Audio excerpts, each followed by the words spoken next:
Welcome back to Burning the Red Shirt podcast. My name is Zach Tao, your host, and I've got Chris.eth. You just changed his username here on the chat. Trend setting. Yeah.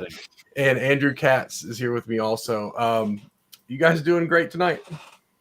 I mean, anytime on ETH, I'm good. So I know you're just really irritated, Andrew. I'm Andrew.rug. Oh boy, I think we just lost any follower or listener we just had. You don't think that the Venn diagram of NFT grifters and college football aficionados is a circle? I think there's a clear NFT to DFS ratio that would be definitely a fun. It's the same circle conversation that would probably get us canceled, but yeah, I think there's a lot of theories behind the old pump and dump. Isn't that what they call it, Andrew? Pump and dump? Oh yeah. Definitely. All right. You guys, I see you guys wearing some pretty sweet shirts. Chris, the Boise shirt is sweet. I've been looking at that one for a long time. This one, it works well because I'm a horse owner now. For those that don't know, you owner? Yeah, I own a horse named Cowgirl. She's like 20, 21 maybe. She's retired basically, and then we're gonna buy a horse that's gonna be a newborn in the summer. So I need a big DFS season coming up. Let's just put it that way. Can I ask Dude, you? I don't know NFL draft props. I don't know the answer. Free money. What's a lifespan of a horse? Like 30. Okay. Trust me, I 3 months ago I do nothing, and then I just ask a bunch of questions because my wife got mad at me once because she was like, "You're not interested. You're not involved. You're not. You don't care." And she just texted me. She says, "We own a horse named Cowgirl." Because where are you boarding the horse? I could spit all the. It's in the room behind you. Yeah, it's right back there. It's right a little bit to left. No, my wife rides and she shows, and she does it at a barn that's 15 minutes away. So we have just kind of parlayed that where Cowgirl boards, hangs out, lives out in the yard or whatever they call it, or the field. And then, so it's the life I've become. It's definitely made me more dependent on fantasy winnings. I'll tell you that. I'm very much motivated. That's for sure. Nice. Andrew, what you got on tonight? Dude, I got rep my city. A little St. Peter's Strut of Destiny shirt. This is my first time wearing it. I don't know. I couldn't get. So I ordered the shirts the day they came out, the Monday after the round of 32 when they had won their first two games. The day home field dropped them. I think it was actually Sunday morning. And I was like, fuck, they're not going to get here in time for when they get eviscerated by Purdue on Friday night or whatever. And they didn't. They got here Saturday afternoon. So I had the shirt. Me and Margaret had our shirts for the Sunday game. But I couldn't get I don't know. I can't get jazzed up for a 5 p.m. tip. I needed that game to be at 8 p.m. and then I would have been borderline blacked out, repping my shirt and stuff. But I don't know. And the game sucked too. They played about 15 minutes of good basketball against UNC and just got blown out of the water in the other 25. Which it's fine. Can't really complain. But no, that's the furthest they that seed has ever gone. Never made it to the Elite Eight. So that's amazing. Yeah, it's insane. Because didn't Florida Gulf Coast, did they go Sweet 16? Yeah. Yeah, okay. Earl Roberts won Sweet 16 as well. Right. That was a cool one too. Yeah, I think I the funny thing was, was it Shaleen Holloway? I think the coach's name was Shaheen. He took the Seton Hall job, which is awesome, good for him. Yeah. But the whole time I'm like, man, within 30 minutes of losing, he took the job. I'm like, whatever. That's kind of whatever. But his whole team was there at the press conference, right? Yeah, that's dude, amazing. And good for him. That's I think that shows how big of an impact he made on those kids. Yeah. Literally speaking, not basketball. Sure, he did it all the right way. And it's a love fest between city, team, and Shaheen. Still, there was a parade in Jersey City on Friday we were like the whole city had off, all the city employees had off, but we had to go. We went down to Charlottesville, Virginia for a wedding, and we left Friday morning, so we didn't get to go to the parade. What? Oh, I forgot you're Vautech is one of your teams. I forgot. Come on, man. You gotta. It's tough to keep track of all your teams. I got 12, man. It's not hard, okay? I got 12. But Shaheen was at the parade apparently, even though he'd taken the Seton Hall job like earlier in the week, which I mean that he'd already won me over like 98-99%, but being at the parade is big. Like I think that's the perfect way to close the door there. But interestingly, 3 of St. Peter's players just entered the portal the other day. I wonder if they follow him to Seton Hall. They said they just want to see what's out there. So, I mean, I get it. It makes total sense. Well, they got all the exposure they could possibly wanted. So, right. Yeah. Why not? But yeah, I mean, it's been awesome, like living here and experiencing it. That's actually pretty cool. Like, yeah.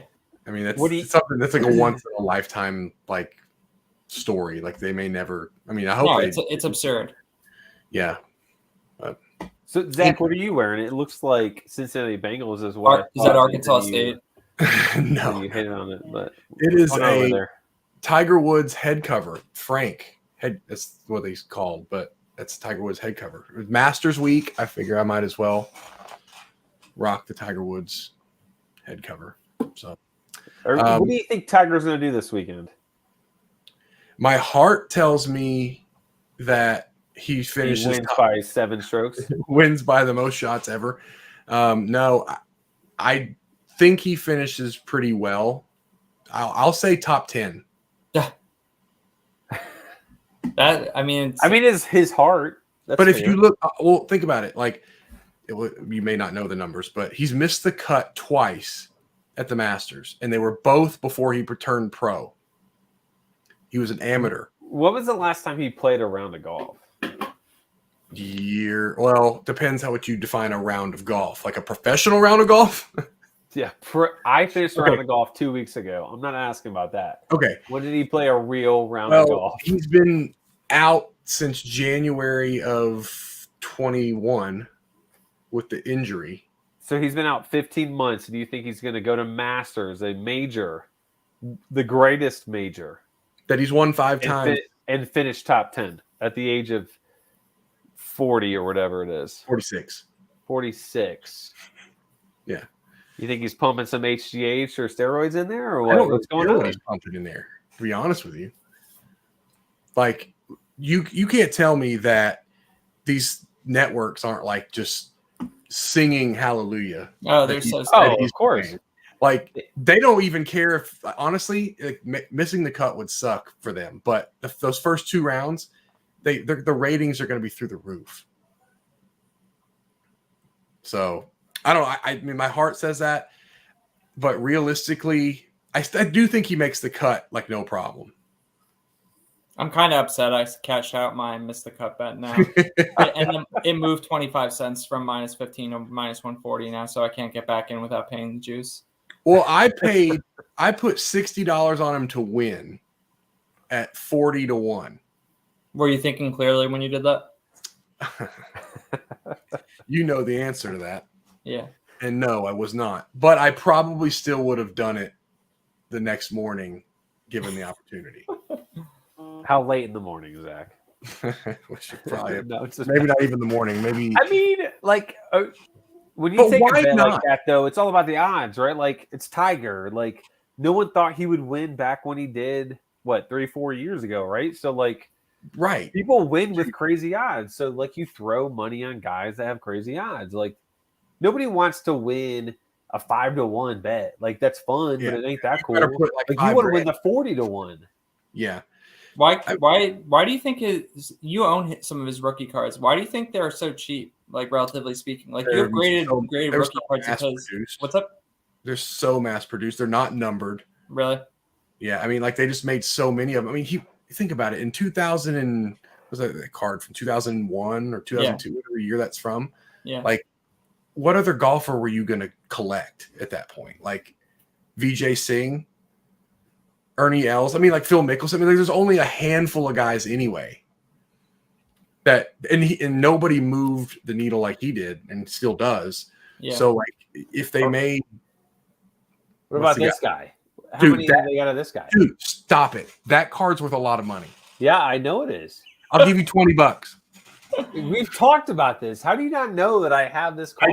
I do remember now that you have that. I will say though, it is the perforation. I was a pretty good 12-year-old in terms of ripping cards out of Sports Illustrated for kids. It is not in terms of the Frank. Well, I'm not gonna do this one.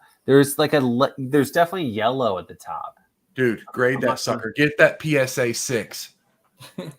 But yeah, the funny thing is, everything went hot about, I don't know, 12, 18 months ago. And someone was like, yeah, this Tiger Woods card is like the best. And I was like, holy shit, I think I have that card. Like, I'm pretty positive. And I searched everywhere and I found it like pretty quickly because I was pretty positive I had it. So there it is. So yeah. I say that like jokingly, get your PSA 6. I mean, we have Dan a private back. We have a private chat. DFS guy, Dan Click back. that link I just sent you guys in the private chat. He bought one for he shared it with somebody else for like $30K. It was like a PSA 9 or something like that. Yeah. So that's actually really that's really close to mine. Like I have that same yellow top. Dude, gotta buy you another horse. Oh boy. Oh boy. Okay, so I want to kind of move on. We can get back to the Masters pick. I'll do some Masters picks other than Tiger at the end. I thought this was the segue into permanent card conversations. We were going. I didn't know if you guys wanted to go there. there. Why not? We're not talking about to become a card podcast. Okay, can we think we're talking college football? We talk about the couple college football things, then go to the. I don't want to lose everybody before we get there. All three of the listeners. I don't think people follow us strictly for college football. I think they follow us for the banter, the friendly banter, the fun conversation. Maybe people are wired differently than I am, but the podcasts I listen to, it's maybe 10% for content, like 20 to 30% because it's engaging, another 20 to 30% because I think that there's something that I think that there's like a secret sauce of the skills that these people have in terms of how they talk about stuff and how they think about stuff that I want to rub off on me, and I want to absorb that and make it a part of myself. So I don't know. I can tell you that 20 to 30% at the end is not us. So we have to really hammer the rest of it. I guess. Yeah. I mean, I like to think that we're more articulate, more engaging, more interesting than most of the podcasts out there. Yeah, I like to talk about other things than just college football. Like myself, like ourselves. Exactly. So we can talk cards. I do want to cover the few college football topics we do have, if that's okay with you guys. It's not, but you're going to make me. It's on our contract. All right, so I'm going to jump into do it. Doing it. Let's get through it, and then we can get to our important stuff. All right. So I don't know if you guys saw, but Ajayi Hall from Alabama was left off the team's roster. And then actually just like an hour ago, Saban had a presser and said that he's been suspended for violation of team rules. So what do you think that means and why does he transfer? Do you want this, Chris, or I'll take I'll this. go to you. Go first, and then I'll go next. Yeah, you go first. I mean, in terms of Alabama, generally speaking, I don't think it moves the needle too much relative to the production of the other players around him. I always thought about him as most likely third or fourth option. I mean, I think it's been Burton and then Brooks, and then I guess you can consider Jojo Earl to maybe bring a little something to the table. I've talked about how I think Hall is talented and was stoked for him when he got on the field and made a couple of positive plays in the title game. But removing him from the Alabama equation, I don't think it really does much. I don't think that it makes Brooks or Earl or Burton more likely to succeed. I don't think it really bumps their production much at all.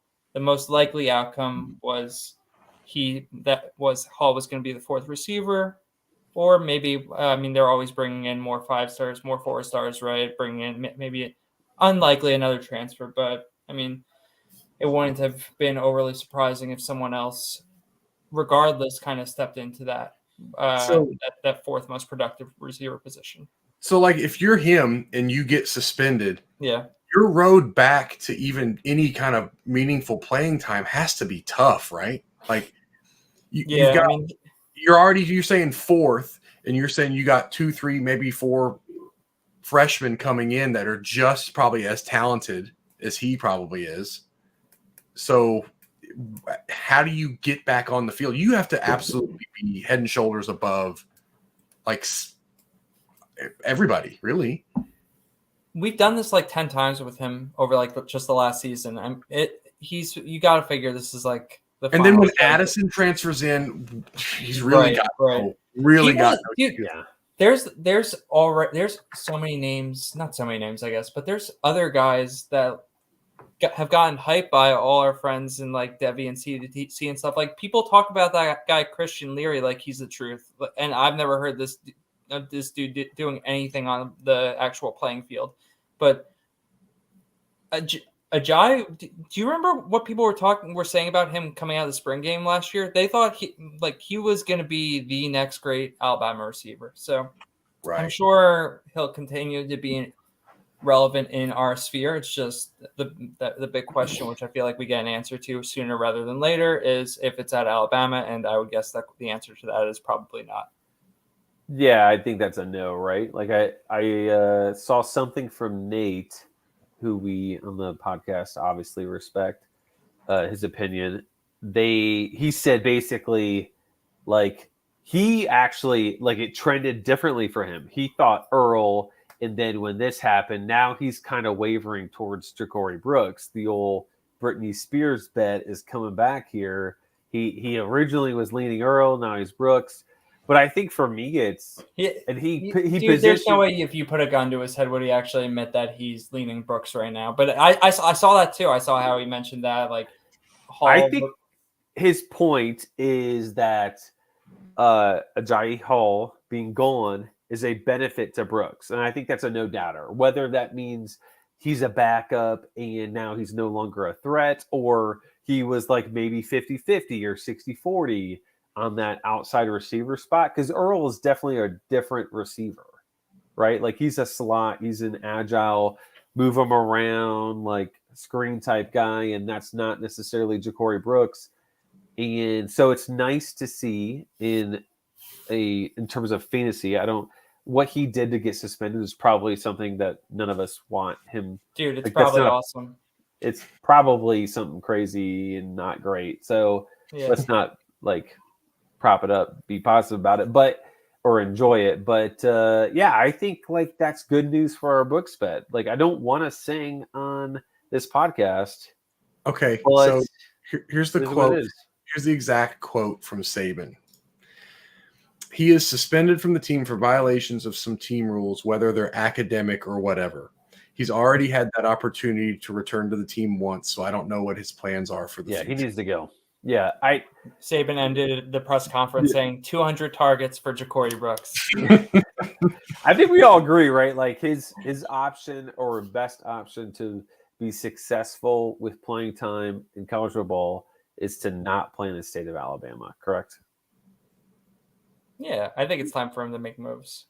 Maybe he'll go chill with Sark in Austin for a little bit. Or SMU could take another receiver. Yeah. All right, so that's really the only big news topic I want to talk about. So I came up with you guys actually, maybe it was Chris, I think he said that we should like pick between 2 players that are similarly drafted and discuss which one you would take and why. And I came up with a list. It's nothing crazy. Heck, I might be just way off on some of them. But anyway, I'll start with the first one. I'll put it up on the screen. Dylan Gabriel versus Adrian Martinez. So let's set some ground rules of what we're actually talking about here. We're talking about for just the 2022 season. Yeah.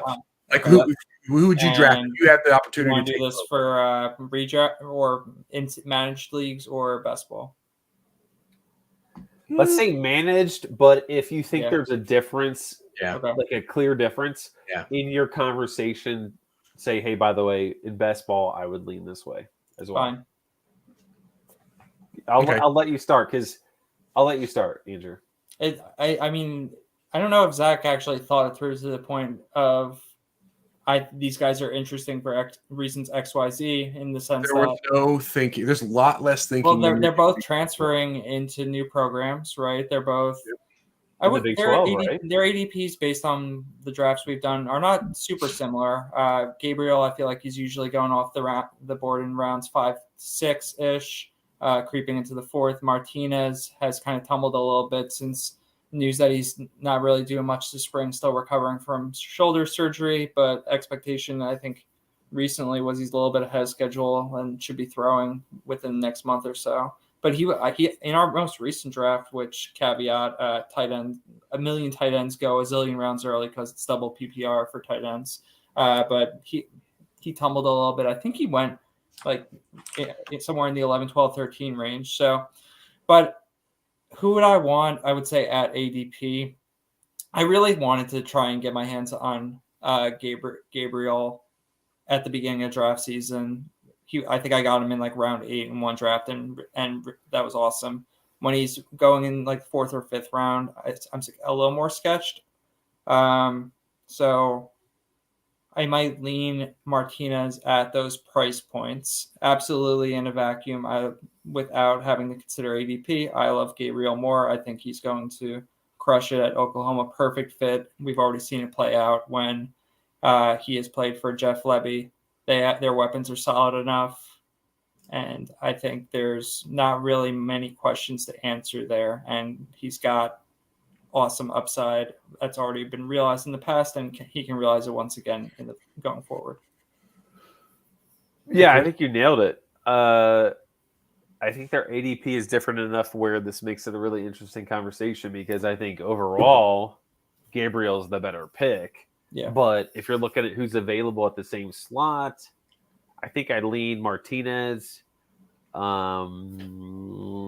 He's a worse thrower, better runner, and it's conversely on the other side for Gabriel. Do you know who Martinez's OC is?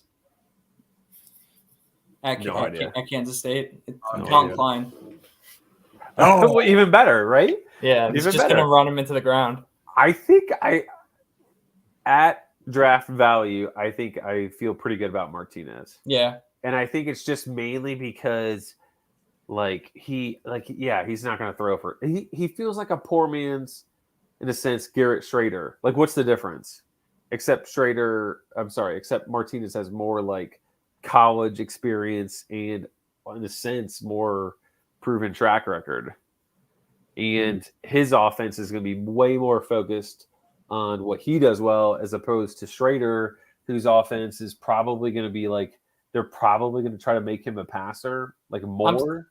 I'm sorry, I haven't been able to like fully craft the take, but I feel like Garrett Schrader is the most volatile player in all of fantasy this year. Like you could tell me, like if you came from the future in January and told me how that season played out for him, you could say literally anything, I would believe it. Like I wouldn't be surprised if he lost the job like 2 weeks in. And if they try to force him too much into a model that mirrors what they did at UVA from kind of throwing the ball around the yard perspective. Yeah. And they were able to make Brennan Armstrong more of a passer than he was the day when he walked on campus. But he also spent like 3 years in that system backing up Bryce, right? Bryce Perkins. So, I mean, it seems like the staff is it's more likely than not to mold the offense relative to the parts they have, which bodes well for Schrader. But I'm also I've sketched out enough where I did that trade that you ripped me on Twitter for with Jared, and you guys both dragged me and then danced on my grave, where I traded I traded Schrader and a 6th for Kyle McCord in a 3rd. But I got sketched out over what I feel perceived to be like realistically just get blown up, god awful outcomes where his value plummets to close to 0. Yeah, well, for one, I had to do it because I got to keep it going, right? Like I got to make it where I'm impartial, of course. Right? And that felt like an easy win for us. Yeah, you're an analyst. So, I'm an analyst. #. It's interesting though. Like Bryce Perkins wasn't like the gung-ho, super pass-heavy Right. Brendan Armstrong type. So I'm very curious to see how they use him at Syracuse. I said it on the CTN Chasing the Natty show the other day. Like, you got to be an idiot to come into Syracuse and be like, you know what? Garrett Schrader, we're going to throw it a bunch of times, right? Like, even Mike Leach saw him and was like, no, we're not going to pass it that much. You got to think like a smart coach goes into that situation and does not force the hand. I mean, he's a caveman in a football costume, right? So, like, let's just let him run. But to circle it back, like, I think all signs points to Martinez for us. More Schrader. More Schrader. I think Martinez is the answer there. Maybe give us one that we're going to differ on. Uh-oh. I think they could take a transfer too. Mute, by the way. At Syracuse. Would it be that surprising if no, he's 2 years of Schrader. So what Syracuse does is committed to at least 2 years. Yeah. So you got to really commit to it if you're, Robert and A. So we'll see. Is that? I think you're. It's fine. He put up the graphics, so we can just talk. So we don't need you anymore. Just put up graphics. Yeah. Sorry. Thank you. I know where Chris stands, and anyway, I'd like to hear Jamir Gibbs versus Deuce Vaughn because they're both being drafted relatively in the same area. I'll start because you went last time. I would say, I mean, I'm pretty pro Gibbs. Mm-hmm. I just think Bama, when they have a stud running back, they have no issue hammering it. And who are the backups, right? Like, yeah, who are the backups right now at Bama? Guys that are going to eventually be very good because obviously stars and just recruiting pedigree and all that stuff. But like the guy can catch, he can run. McClellan. He can return, and he did it at Georgia Tech. Like, why are you saying that he can't? Like, there's no way he can't do that at Bama with a stud quarterback. Burton will be very good. Brooks or Earl will be very good. So, like, they're going to have a stud offense, and they're going to do it like a ton on offense. So, I love Deuce Vaughn, but I would take Gibbs. I think it's bird in hand, two in the bush type situation, but I lean Gibbs for sure. Yeah, my goal generally with first round picks, which is when they both are going, is just not to lose my draft, lose the league. Like, and I don't think you can. I don't think either of these guys, barring injury, really. Yeah, it's not necessarily a wrong answer. It's just kind of your preference. I don't think there's really much, if any. Hey, what's up? Hi, Kai. Oh, we got another. We have a fourth celebrity shot. Yeah. I think if you're leaning Vaughn, let me sub in here real quick. I think if you're leaning Vaughn, it's proven, right? Like it's a proven production and what the same offense that he's got.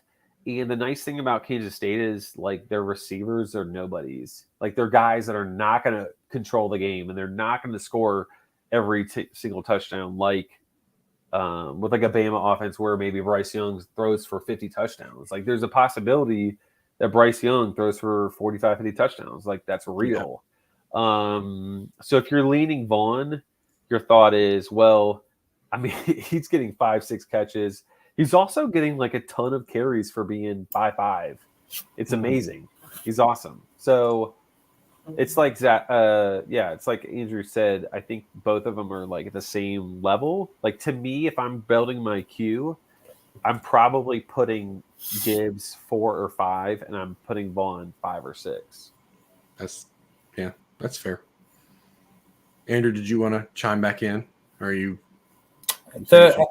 I think there are a couple of cases that you can make against Gibbs from a certainty perspective. In the sense of his workload previously, and he's usually split it with at least one running back, 2 if you count my boy Jeff Sims, and also just how does he fit into the pie, the overall pie of rushing and scoring at Alabama, but I think that that uncertainty can largely be shot down when you just think through it critically in the way that it plays out the vast majority of the time. I think it plays out the vast majority of the time with him being a superstar in that offense. So I think it's more or less a coin flip, and I'd probably just pick Gibbs because the offense is going to be a blast and they're going to score a ton of points, and he's going to roll up a bunch of yards, catch a bunch of passes, score a ton of points as well. Yeah, I agree with that. I would lean Gibbs, but it's almost a coin flip for me. Yeah. So, all right, this one, Andrew, you're going to really love. And I kind of these are all on the fly that I did, so they may not be great, but Jojo Earl versus Gary Bryant Jr. Dude, I would never pick either of these two players. No, there's a clear winner. I think it's probably Earl, just because I feel like there's 8 to 9 receivers getting on the field a game at USC. Saban, more or less, like in recent years, I feel like the guys that are starters at the receiver spots are playing a very high percentage of snaps, even if though not all of those starters are scoring tons of fantasy points. They're at least on the field for a lot of the time. Like, okay, Slade Bolden wasn't great in the slot last year when he was playing most of the starting snaps, but I think that just the most likely reality being Earl starting at slot receiver will give him a more easy path to production than Bryant having to re-win, I guess, a starting role at USC. And then I have lots of questions about how much time he's actually seeing, even as a quote unquote starter in an offense that we've just seen so much rotation. I think that it really just depends on where you value Gary Bryant, where in the pecking order you think he is. Because if he's obviously 1 or 2, I think then it changes the conversation, right? Like, at least it does for me. But I guess if he's battling 2, 3, 4, then no. Chris. So I have to speak up because I own Gary Bryant in like every single best ball. Okay, so this is really, really interesting. You did a really good job on the Zach accidentally, because I know you didn't do this on purpose. There was no thought. Jojo Earl is like a 10 to 13 rounder, like 11 to 13 rounder in best balls right now, pre-Ajayi Hall news. So you could conservatively just say 10, 11th round. Gary Bryant is a 20s, like easily 20s. So the debate is really interesting because you're talking about Jojo Earl, who's worst case a third receiver in Alabama's offense, right? And we just talked about there is the potential, not likely, but not really likely, but there is the upside of like 45, 50 passing touchdowns for Alabama. And that means Earl's having a great year, right? But like Gary Bryant is a potential top 2 receiver for USC with Lane Kiffin. Like, think about like the OU. Lane Kiffin. I always get those confused for some reason. Lincoln Riley at USC. I mean, if you talk about Lincoln Riley offenses 2, 3, 4 years ago, you're going crazy over that. But I think there's like a little bit of a skew, like people don't want to like forget about the last year or two, because the receiving group has been rough for OU in recent years. But like if you take those last 2 years away, like you wanted all those guys back in the day, the CD Lambs and stuff like that, right? Mercedes Brown. And what's really interesting about it is you're getting Gary Bryant, and like I got him once at like the 27th round. Like, what would you rather have, Jojo Earl in the 10th or Gary Bryant in the 27th? You're right. You won me over. It was like I think Gary Bryant's the choice. Yeah. But it is a really interesting conversation because it's an Earl high floor, which I think with a limited upside. Then you have a Gary Bryant low floor, really great upside for the pick. I would go Bryant, but it's just kind of like what are you looking for? You know, what do you need the upside? Do you need the high floor? Like it's kind of like dependent on your draft at the time, I think. Maybe I'll take Bryant when we start our draft on Friday. I saw Bryant, by the way, I saw Bryant get drafted in like the 8th round of a mock the other day. Dude, the variance is wild. It's great. Well, it was not to bash by any means. It was more of a C2C type like mock. But that's just to say, I think the value in seeing that is like saying there are people out there that like value Bryant's skills. Right. So that like solidifies his potential value, generally speaking. But isn't it possible he's their wide receiver 1? 100%. I think that's kind of the debate, I guess. Yeah. Right. I mean, the debate is like he could be receiver 1 or he could be receiver 5. Yeah. Or he could be receiver 3 or 4 and the offense is like average, which is very possible. Okay. All right. So the next 3 I have are quarterbacks. This should go pretty quickly. This might be a disaster, but here we go. Anthony Richardson versus Cayden Slovis. Who wants to take that? It's got to be Richardson. Yep.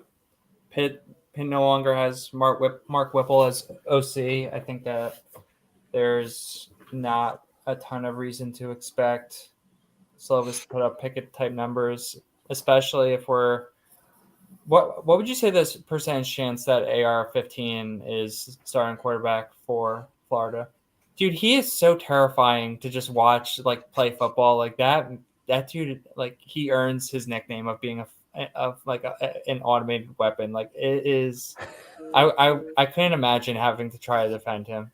My general hope not drafting him. It feels like he's going higher and higher every draft. My general hope is that Billy Napier didn't really do anything with Levi Lewis as his quarterback, and not that they're really comparable in many ways, but like Lewis can run the ball fine. Like he showed the ability to do that. Yeah. And Napier's system pretty much was, okay, you're going to hand it off to your running back. You're going to hand it off to your other running back or your other running back, and we're going to hit receivers downfield that are wide open as a result of us running the ball really effectively. And when you need, by the way, when you need to scramble, go and get some yards. It's not like he's designing runs for his quarterback. So I'm hoping he's that pig-headed that he actually does try to do that. Yeah, tries to jam AR-15 into that kind of structure. That's like that, or maybe he just picks Jack Miller because he brought him in. Like those are my only paths. Not looking like an idiot for not drafting any AR-15 this year. So you asked the odds of him winning the job. What's your percentage to say he wins? Let's say 80%. I was going to go 75-25 is kind of what I was going to say, like 90. I just think he's so. I mean, that guy was incredible last year. Yeah, it's insane. Time. Like it was insane. Like I was playing him in DFS, thinking, okay, he'll get 70% of snaps, and I'll still play him because like his upside is so crazy good. Yeah. I think for me, the reason why I go Richardson over Slovis is that like Kenny Pickett was obviously a great passer. And what's interesting is they don't like the weapons are pretty similar. Like they don't lose. Like Addison's the guy you care about, and he's still there. But I think the thing you like that's different is Slovis is not a runner, and Pickett got enough points off of his rushing ability. He had 13 rushing touchdowns the last 2 years. He had 5 last year, 8 the year before. Like Slovis is not going to be anywhere near that. They had to change the rules to the game because he was so good at running. He's so good at running. You can't do his patented fake slide anymore. I think Napier would be an absolute idiot. And it's possible to say, I'm going to do what I did at UL. Like, you know what? It was great at UL. It's totally going to work at Florida. You know, I think he's an idiot if he thinks that. But organizationally, he's doing all the same thing. Like, have you ever read anything about him? He's like he basically wants to be Saban. Like, he comes from Saban background, just like half of college football. But all the things in terms of how he built UL were very like Saban organizationally. And when he went to do interviews, he did a ton of interviews at like smaller time SEC schools, lots of other places all over the country to try try and land jobs.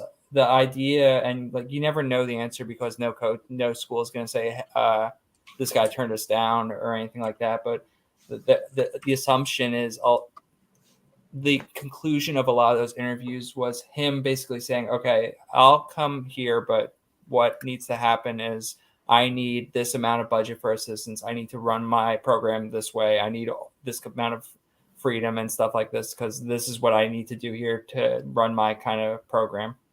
Yeah. Which mirrors more or less, I think, what he was trying to do at UL. And a lot of those schools, I think, the hypothesis is they were like, no, we're not down with that.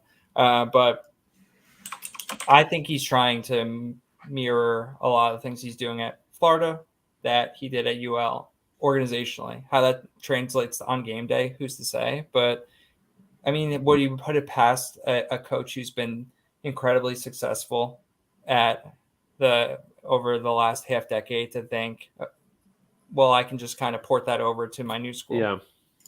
That's an interesting topic or debate or whatever is, right? Like, it's psychological, right? It's all mental, right? Like, Napier has been super successful. So he's thinking, this is how I've won. This is how I've been successful. Now I'm going somewhere else.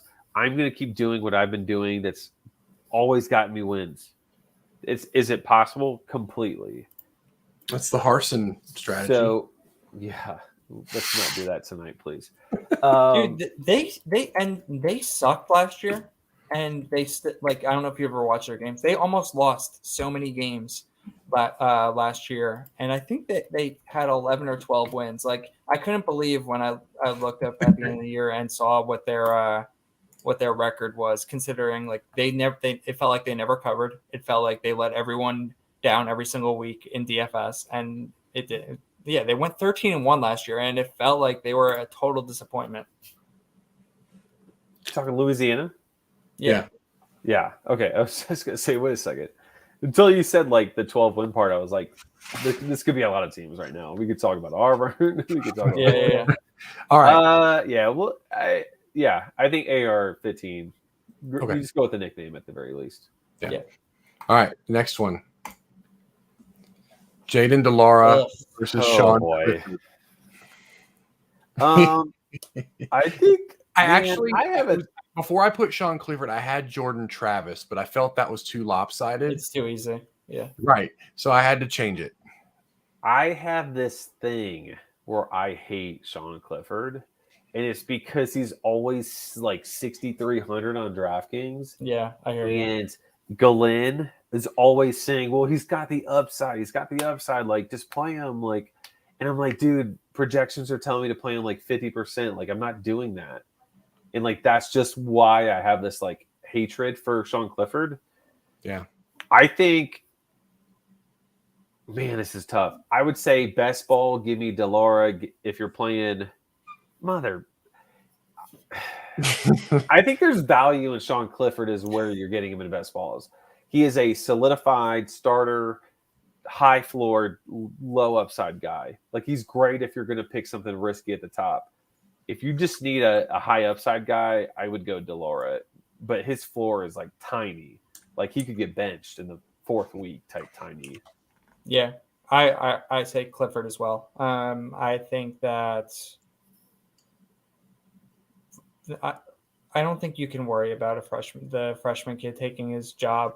Like, that's just not the way generally that it's profitable to play CFF. Even though that kid's probably going to be sweet down the line, I think that Clifford will have the job. I think his weapons are in good shape as well with Tinsley and Washington there. I think with DeLaura just came from the system that he grew up playing the run and shoot. He went to college to play the run and shoot, and he still barely scratched the surface of college fantasy viability. And now he's going to like a school that hasn't won more than 2 games in like 5 years. And I get it. I get it. They let the athletic guys into their gave them a tour of the program, so they wrote up a bunch of nice stuff about them, and they recruited well as well. And that's all good.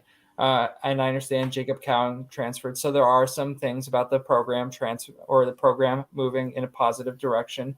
But like Delora, again, he just came from the optimal circumstances for his talent and for his experience. And you weren't starting that dude and getting if you did, it wasn't playing out well for you. Also, he is a total, I don't want to use this boomer phrase, but he's a total knucklehead. Like the dude's he copped a Dewey. There's videos of him fighting. I feel like there's videos of him fighting teammates. He's been suspended at least once from the team at Washington State. I agree with you. He could get benched at any time, and it wouldn't surprise me. Thank you for naming this podcast, by the way. What was that? Thank you for naming this podcast, this episode. You're welcome. Okay, Andrew, let me ask you this. What do you think give me his touchdown to interception ratio last year? I'm surprised myself. So this is not me calling you out. I am genuinely surprised by the number I saw. Let's say 9 to 14. He had 23 touchdowns and 9 interceptions last year. Really? And the crazy thing is he had 23 touchdowns and interceptions in 10 games. Then they won by 4 touchdowns against Washington, and then he had that CMU bowl game. What was that? The El Paso, the Tiger Bowl, where he got hurt and was awful. It's funny because I would have never thought that. I mean, he had 7 multiple touchdown rushing passing games, but you're right. I think. I mean, he could easily. It could be a crapshoot. It's weird. Why are you doing? Why did you do touchdown and INT numbers? Was he? Am I wrong thinking that dude? You didn't want to play him in your CFF lineups in in DFS? All right, he was a variable based on slate. He was useful, but I think overall, across the CFF landscape, I don't think he tracked pretty well over the course of the year. He only had 2,800 passing yards. He only broke 300 twice, and one of those was against Portland State. So he had a bunch of 2 to 3 touchdowns max with a pick or 2. 40, 260, 270. So and I don't know. The problem doesn't give you anything on the ground either. Yeah, the problem with JDL is that he's got a lot of guys around him now at Arizona in a sense, but they're not better than the offense plus the guys at Washington State. There's a lot of unknowns at Arizona. Stanley Berryhill was a very good my boy was a very good receiver for Arizona last year. And he had 1 touchdown. I don't know what a new quarterback's going to do with that offense. I would go Clifford. We've spent way too much time on JDL, but that's where we're at. All right. Well, the last one's actually more for Andrew because I know what he thinks. But what does he truly think? Who wins this job? Seth Hennigan versus Grant Gunnell. Dude, it's Grant. We could do another 10, 15 rounds on the end of our best ball drafts. I'm still not drafting Hennigan. I've started to try to talk myself into drafting Grant in our best balls, but I haven't quite gotten there yet because it could be an annoying thing of a back and forth all season kind of deal. But I do not want any part of Hennigan. What were you gonna say? Was our situation? Just never mind. Yeah, I don't want any part of Hennigan because I think that Gunnell at minimum makes his life really annoying in terms of splitting reps, taking starts from him, and there's potential for it to just fully become Grant's job. Chris, did you want to add anything? It was really mainly for Andrew. I wanted him to say his piece on it. Don't look at me. I personally, I'm right now, I'm just curious where Hennigan's going because Gunnell's not going. So Hennigan was going high at the start of draft season being, of course, January, February. So our first best ball that we did, I know it was the very first one, he went 14th round. Yeah, he just went 26th in Greg's draft last week. So people are starting to catch on about how Grant is the truth. Which is interesting because Hennigan was he had some good games. He was good. And then he got hurt, right? But the nugget of truth, the most important thing is that they're giving I think it's super apparent at this point that the Memphis coaching staff is giving Ganell a fair shot at winning that job. And he is like, maybe it never translates to the field, but if you just try and dive a little bit into like Texas high school football history, his name is all over the record books. And like, he gets talked about in terms of how well he played in Texas high school football in like the same breath as Kyler Murray. Like, maybe like no one's Kyler in Texas football, but like, he's not. Like, when you talk about a cross comparison of like the last 15, 20 years, Grant Gunnell's name weirdly shows up in that conversation. So he was like an insane recruit. Whoops, went to Arizona. Huge mistake, obviously, as JDL is about to find out. And now he is at Memphis, burned a bunch of my best ball teams to the ground last year when I was drafting him, thinking like he was going to no problem win this job. He clearly royally screwed something up. Like, I don't know if it was an ACL or an Achilles. I feel like Achilles was the rumor. But I mean, he's back competing for splitting reps right now, and that I have no idea how the battle is going to actually play out. But I just don't think it's going to be something that I want a part of. Gun to my head, I would take Grant though. I think that the talent, the fact that they're giving them a fair shot to compete, I think Grant is probably the better quarterback, and I think he would have won the job last year. Do you think this is like a really poor man's SMU situation where like I see like Mike, who obviously we respect here on this podcast just a little bit, took Tanner Mordecai and Preston Stone in back-to-back picks in like the 10-11. Do you think that this could be like a poor man's version of that in like the 26-27? Dude,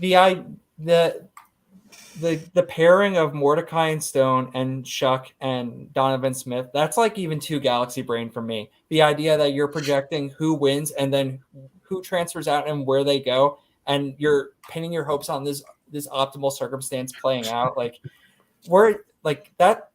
It's quite simple, right? Yeah, it's really simple. I'll invent all these scenarios in my head. Think about how many things you have to go right there for that to actually play out. And we're talking about a 12-man league. We're not talking about a competition across thousands of people. In like underdog best ball NFL drafts where you need to really get like things right because you're competing against thousands of people, then I think it makes more sense to think about things through that lens. Because you are trying to pinball everything perfectly. At least I don't know. That's how I think about it. But in a 12-team league, you don't need that much to go right to win. I don't think. Yeah. Well, I think the difference is like you could run into situations where like sure you nail Tyler Shook or whatever his name is pronounced. I apologize. Tyler's family. No, that's the right way.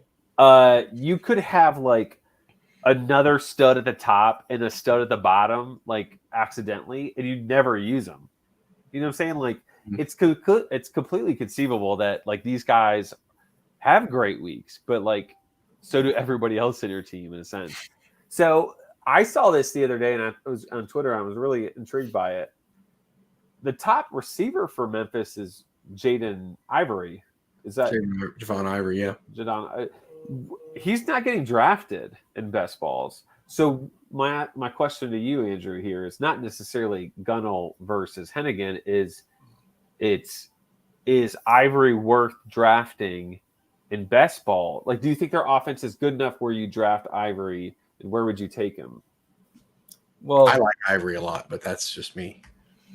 Well, dude, you're local. You should be talking about this, not me. But I drafted Ivory last year, thinking he would just nicely do some WR2 type stuff in Memphis, and it felt like it was impossible to actually get him right from like a DFS perspective, and B, he had lots of opportunities to ascend and step into a WR1 role last year with Austin being on and off the field a lot after the first half of the season, and he largely let you down. So his audition didn't go great.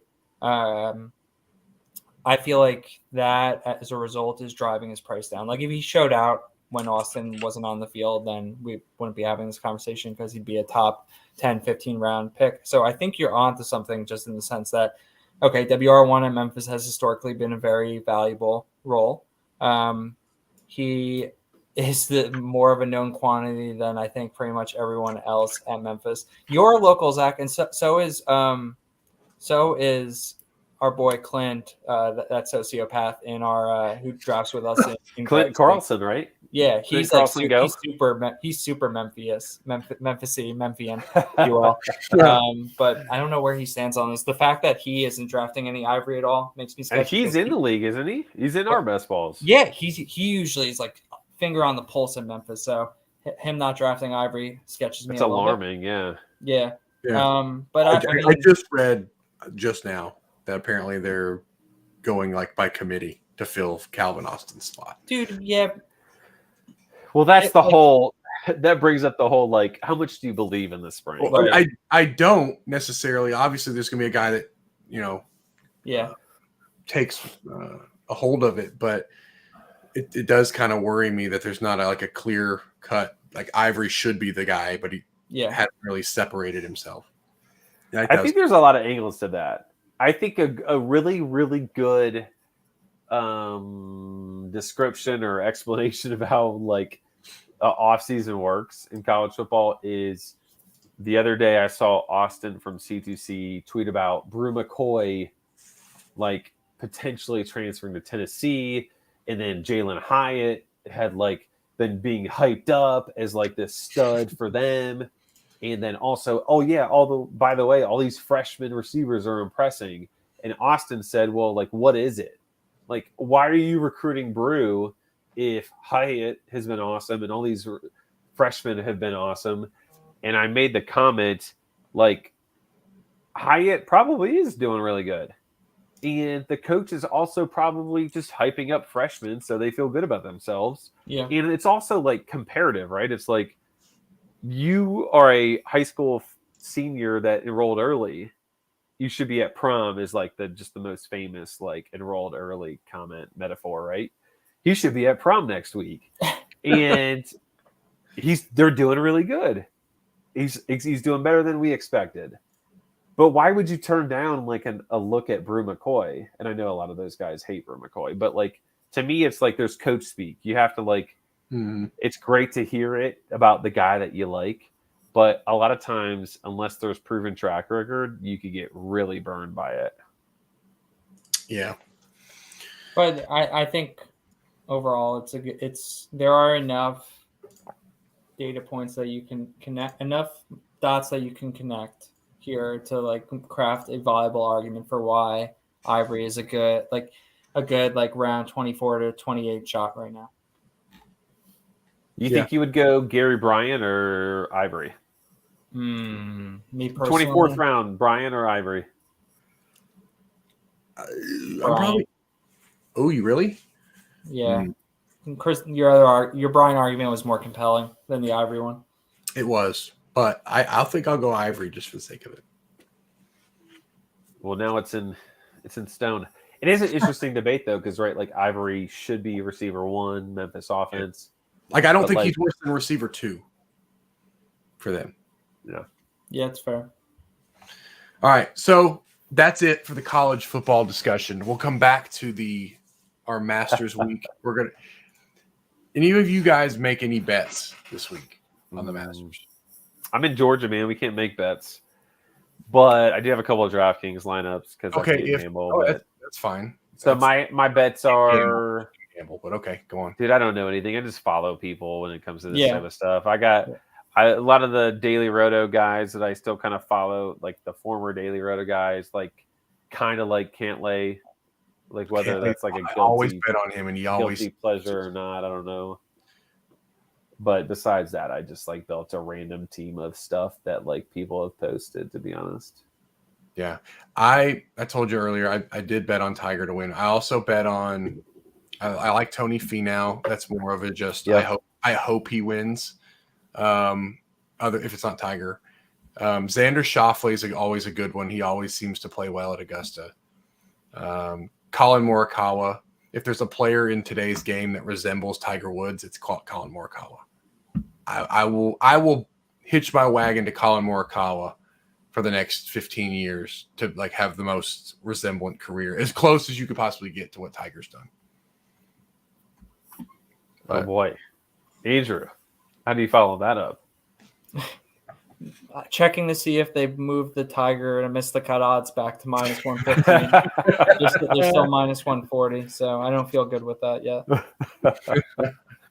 I liked Finau though too, right? Like he's got a little bit of college football touch to him because doesn't his like brother or cousin play for BYU?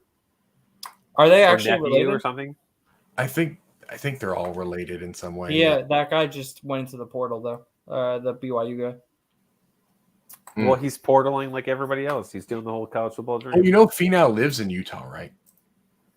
Tony Finau lives. I feel like we've discussed this in the background, but I think we literally discussed this the last time. I remember Finau. They related. Yeah, Finau was great though. That same round, like he was like fighting for it, the win against Tiger back in the day, right? In 2019, it was the final group was Finau. It went to groups of 3 on the final round because they were trying to because they had to get it in before the storm or something. So they went to threesomes instead of just pairings, and it was Tiger, Molinari, and Finau. Yeah, I will say Finau is great because he's got the good like suntan thing going. You know, like the whole like you take off the hat, you see like a completely white face, forehead. It's great to see. I'm changing my mind. I'm back on Ivory over Bryant. We've moved on. You've already solidified it. There's no changing it. You're done. Oh man. Well, all right. So that's it. I won't make you guys talk Masters anymore. My college football is kind of light this week, so we did a pod anyway. But I know you guys like listening to us just talk anyway. It's not about college football. So. Oh, I forgot. Greg wanted a CFF sleeper or a deep sleeper or some shit. So I can't say he actually put together the first. It's not large scale, but the first best ball tournament that comprises multiple leagues, right? Mm-hmm. The one that me and Chris are in. So, he could ask me to talk about anything CFF related, and I would have to accommodate him just for making that dream come true. But, dude, someone striking me. Our boy Levi Williams at State. He's not even running as the backup right now. Bonner's out for the spring with whatever injury. I think it's a knee injury that he suffered in the bowl game. And the guy who came in and backed him up, Cooper Legis, threw an 80-yard touchdown to Hopkins on the first play that he saw in the bowl game. And he is apparently standing out head and shoulders over all the other backups, all the other non-Bonners, which includes Levi, right? And so those two things together make me think I want this guy on my dynasty teams. And if anything goes wrong with Bonner's recovery, then all right, now I'm super interested for this year. I don't know if that maybe let's just hypothesize that Bonner's recovery kind of goes astray and the coaches kind of speak about it through the lens of an open competition for the starting competition. No, I think it's gonna be Legis. I think we've seen enough for when Bonner's gone, and if anything kind of breaks in the direction of a backup having to start, I'm on board. Unfortunately, at Levi's expense. It sucks. I like Levi, right? We he's been one of our favorites going back to when he first started getting run at Wyoming, but I wonder what snake oil Blake Anderson sold him to get him to transfer there. That is on par with a Schrader and Robert and I offense type of fit. It just doesn't make any sense. Yeah. Yeah. I'll say my guy, a VT guy that I talked about briefly on Chasing the Natty. Tavion Robinson, I think, could really be very valuable as a last couple round pick, 26, 27, 28 type round pick. He was barely used at Virginia Tech and showed flat. He has talent. Is it college talent? Yes. Is it NFL talent? Probably not, right? But I think there's no reason for him not to be the number one type. And he's a punt returner, kick returner type. So in terms of agility and making plays, I think he's very valuable. And then I think there was some news that came out on Jalen Mitchell looking really good, the Louisville running back. Yeah. This past week, his ADP is super low. Like he might not even be picked in like a 28 round draft type low.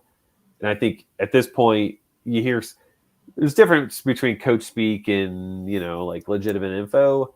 And I think considering the upside of what he could do, plus what he's done in the past in like his time, I think that's more than worth picking in like the 26, 27, 8. And what Heath said about me publicly apologizing, I'm not going to do it. Sorry. I mean, come on. Like I gave credit to Georgia Tech for doing something pretty cool. They did like a whole on-field type thing, but it's not show me the lie.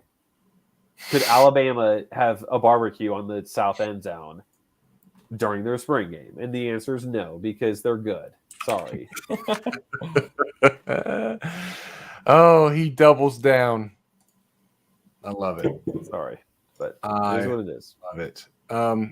I know we've talked about it. Like you talk about sleepers. Like if you're talking about really deep sleepers, like Cam Porter from Northwestern, I feel like has an opportunity to be really good.